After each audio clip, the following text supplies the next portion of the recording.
A single steel clamp held back 9 atmospheres of pressure until tired hands and missing safeguards unleashed one of history's deadliest industrial decompressions. The Byford Dolphin tragedy wasn't fate. It was the sum of risks approved on paper and ignored on deck. If every safety rule was written in blood, why did 5 men still die in pieces? The answer lives inside their pressurized world. Inside the Byford Dolphin's pressurized habitat, life settled into a strict, unyielding rhythm. 4 divers shared a steel chamber barely large enough for them to stretch out. Every surface was cold to the touch. Bunks lined one wall, stacked like drawers in a morgue. The air was thick with the smell of metal and recycled breath. Here, men lived for weeks at a time, their bodies saturated with nitrogen, their routines dictated by the needs of the job and the limits of human endurance. The chamber was more than just a place to sleep. It was a sealed environment, kept at 9 times normal atmospheric pressure, simulating the depths hundreds of meters below the North Sea. Meals arrived through a small airlock, packaged and bland. Personal belongings were few: a book, a photograph, a lucky coin, each item chosen for comfort in a space where comfort was scarce. Divers ate, slept, and waited for their shifts, listening to the constant thrum of pumps and the distant roar of the rig above. Work followed a cycle. Hours were spent in the cold, dark water, repairing pipelines or inspecting welds, then back to the chamber for rest. The only daylight came from a clock on the wall. Contact with the outside world was limited to brief, distorted conversations through a speaker. Days blurred into nights. In these cramped quarters, men learned to ignore aches, to share silence, to trust that every seal and bolt would hold. The margin for error was measured in millimeters and seconds. 9 atmospheres of pressure transforms the human body at a molecular level. Every cell becomes saturated with dissolved gases, especially nitrogen, forced into the blood by the relentless weight of the chamber. Under normal conditions, these gases remain harmless, held in solution by pressure. But when that pressure disappears in an instant, the body turns into a chemical disaster zone. The effect can be compared to a bottle of soda shaken hard, then uncapped in a single violent motion. The dissolved gases, suddenly freed, explode into bubbles. Inside a diver's veins and arteries, this means blood foams in seconds. Nitrogen erupts out of solution, filling vessels with bubbles that block circulation everywhere at once. Organs are starved of oxygen before the brain has time to register pain. It does not stop at gas. The sudden drop in pressure also changes the way fats behave in the blood. Lipids, which remain liquid under pressure, solidify instantly, like candle wax poured into ice water.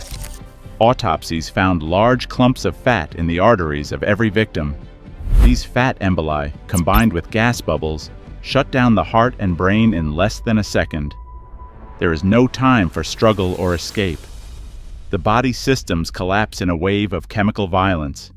In the aftermath, pathologists could only describe the blood as foam, the arteries packed with solidified fat, and every organ marked by the signature of explosive decompression.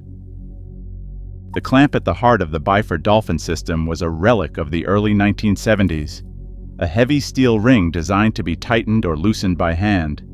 Its purpose was straightforward: to hold the trunk connecting the diving bell and the pressurized chamber securely in place.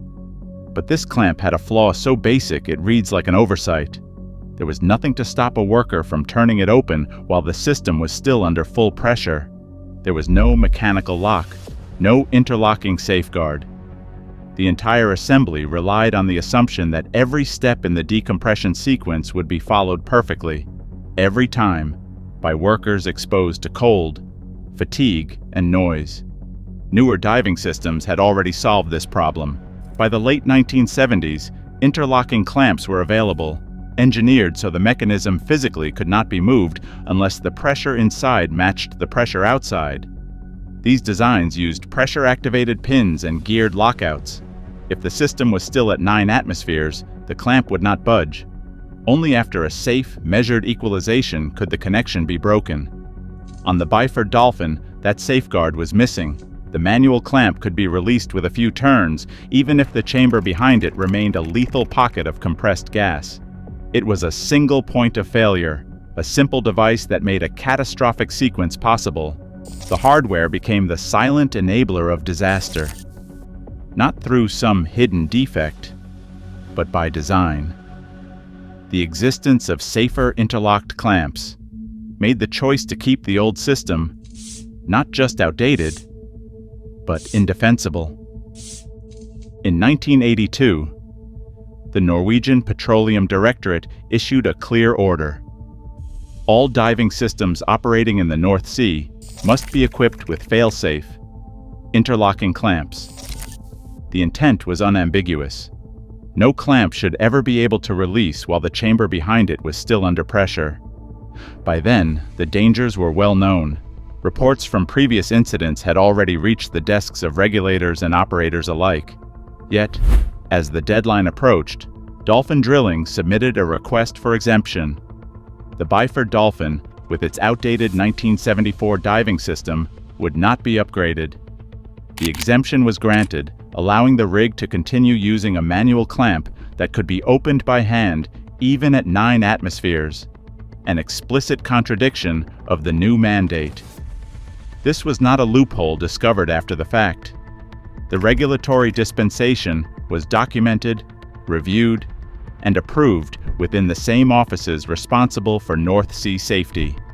The rationale was never made public, but the economics of the industry offer a likely answer.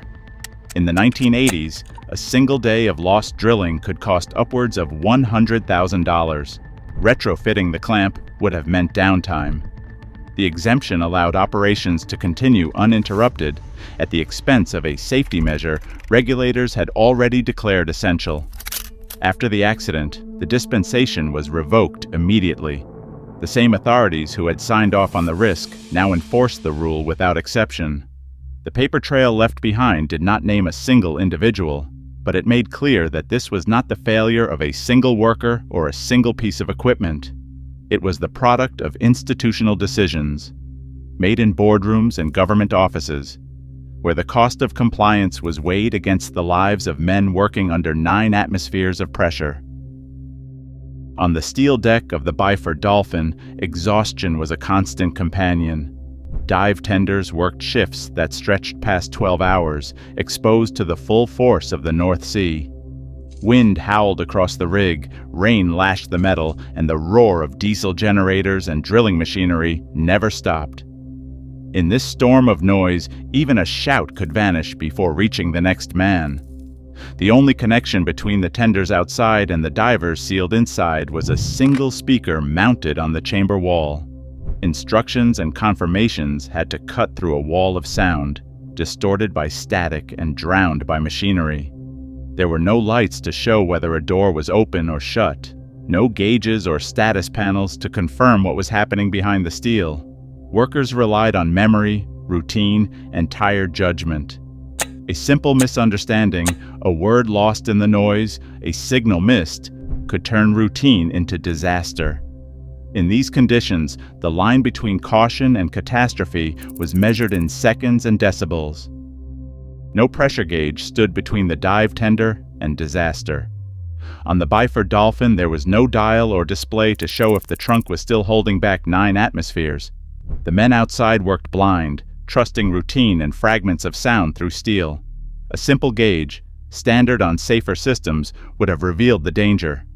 Its absence was not an oversight, but a tolerated risk. After 5 men died, regulators ordered gauges and indicators on every chamber, everywhere. For decades, the official record blamed the worker who turned the clamp. It took until 2008 for a new panel to declare that faulty equipment, not human error, was the real cause. Compensation reached the families 26 years after the accident. William Crammond's widow called it murder, her words echoing in hearings and headlines. She said the government knew the equipment was unsafe and let it run. The Byford Dolphin kept drilling for decades, its profits measured in days, its repairs measured in lives. Every modern safety interlock, every pressure gauge, is a silent memorial to what regulators once ignored for profit. Yet emissions and shortcuts still surface wherever risk meets routine. The cost of one day's drilling bought 5 men's deaths. Who decides what a life is worth today in your industry?